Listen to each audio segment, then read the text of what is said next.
This is Jazz Casual. I'm Ralph Gleason. You've been listening to the music of the Dave Brubeck Quartet with Paul Desmond on the alto saxophone, Gene Wright on bass, and Joe Morello drums, and Dave Brubeck on piano. About 10 years ago, Dave Brubeck, then an up-and-coming young musician, wrote an article in Downbeat magazine in which he discussed the future of jazz and said many of the things that he thought we might expect in the ensuing decade from jazz music. And we have him on the program now, and I hope that we're going to be able to find out. Dave, to see you. Hi, Ralph. We were just talking about the article that you did in Downbeat about 10 years ago, in which you discussed the future of jazz music. Has it worked out like you thought it would? Well, it's coming along very well. I think the two things I stressed at that time are the two things that I would stress today, and the two things I've worked the hardest on in the ensuing 10 years. What are they?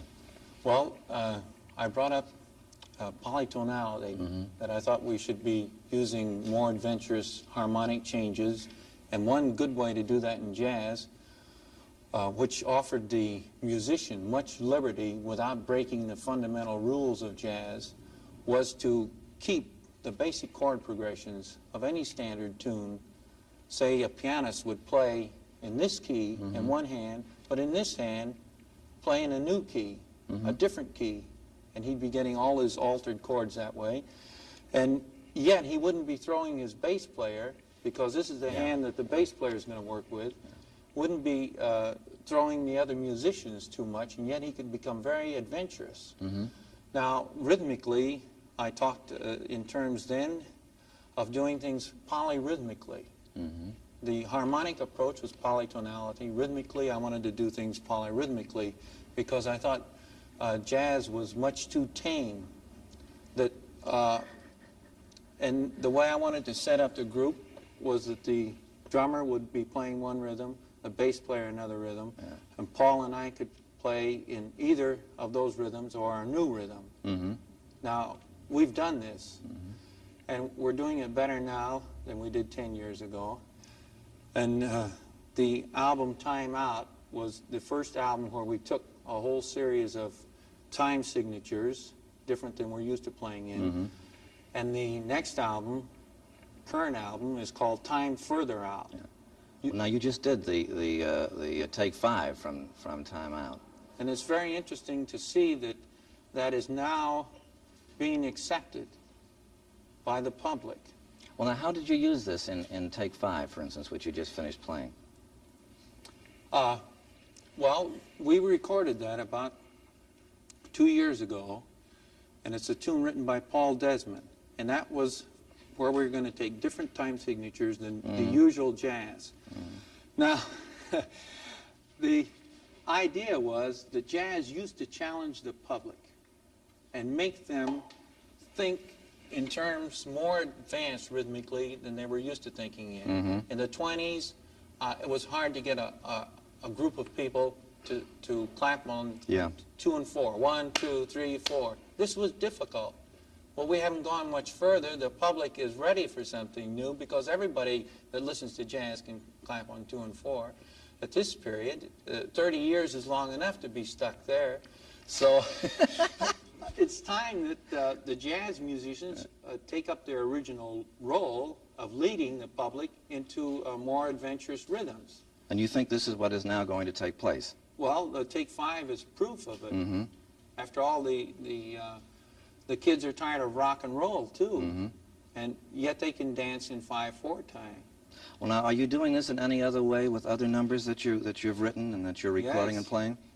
We have, we're the only group that I know of. We can play an entire concert and not play in 4/4 or even in 3/4. And most jazz is played in 4/4 time. Most jazz is, and more they're getting to be jazz waltzes. But we have 4 things in 5/4 time, and things like the Blue Rondo a la Turk using 9/8, a thing called Unsquare Dance that's in 7/4 time, and there's another thing in 7/4 that's very difficult to play in. 3 to get ready and 4 to go was the idea of using 2 bars of 3/4 followed by 2 bars of 4/4.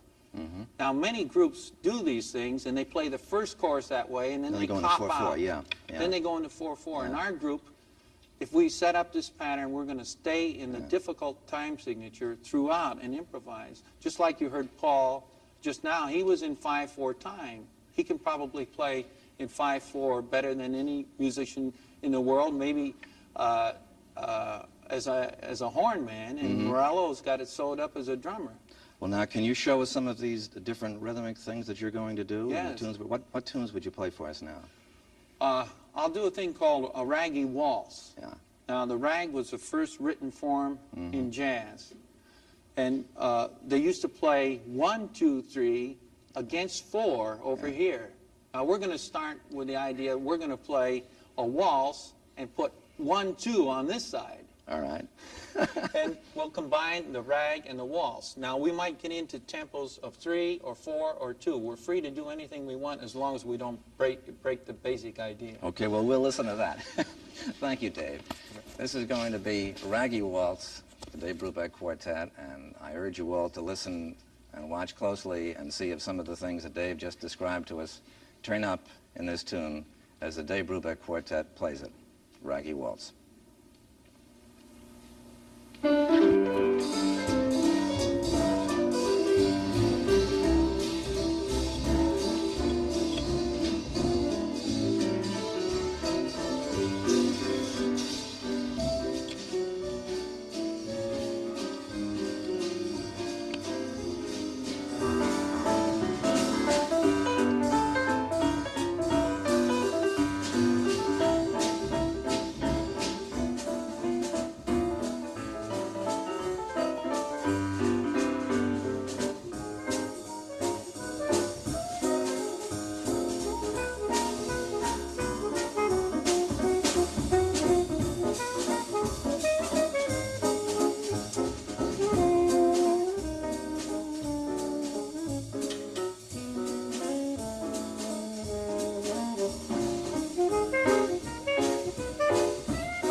Yeah.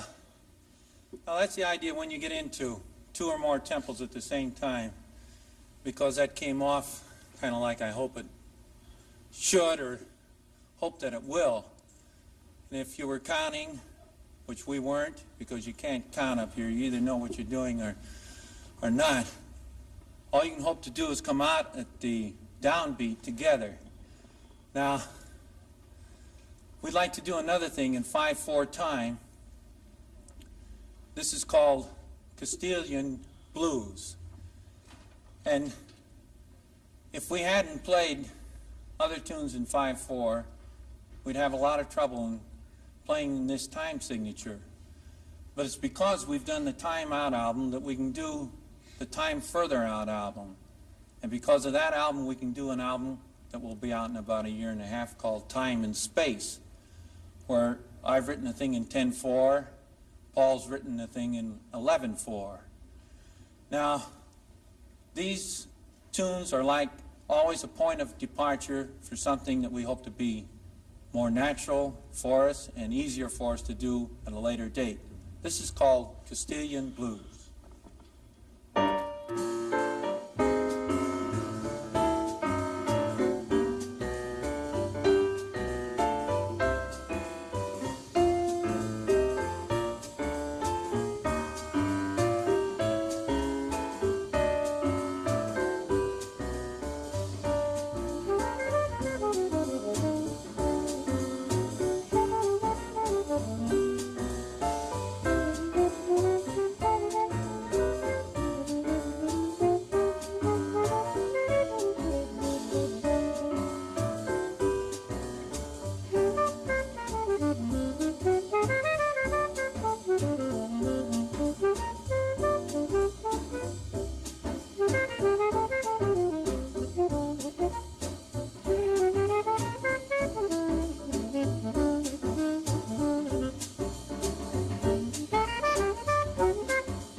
you can hear another tune in 5/4. We have 3 more that we do, simply because we wanted to get away from the 4/4 that jazz is usually played in.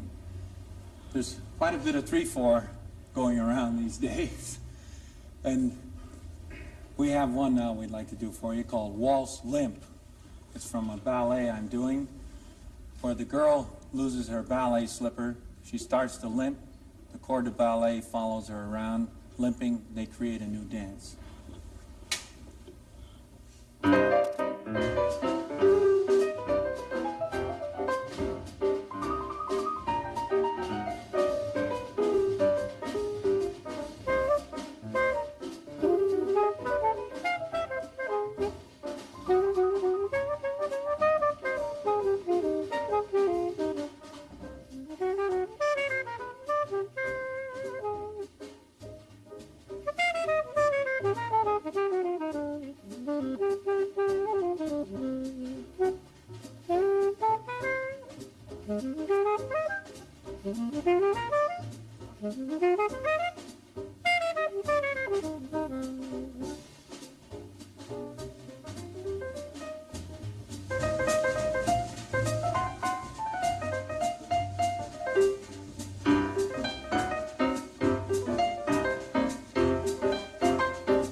Now,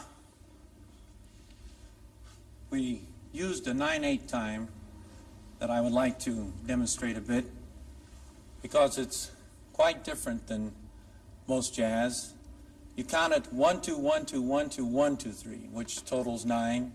It's a Turkish rhythm that most of the people in Turkey have no more trouble with than we have with rock and roll here. It's called Blue Rondo a la Turk.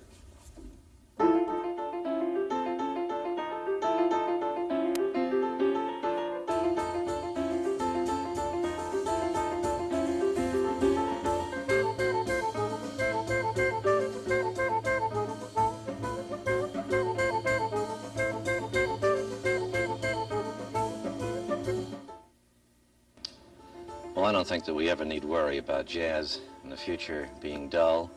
It's certainly never going to be dull as long as we have bright, provocative, and courageous musicians like Dave Brubeck, who are willing to take chances and to experiment, because experimentation has always been and always will be a major part of jazz music. And one of the most interesting things about Brubeck down through the years has been his willingness to experiment. Unlike some musicians who have gone conservative as they've been more successful, Brubeck has always been willing to take chances. And he remains today a very provocative, experimental, and interesting musician, and I hope we can hear more of him right now.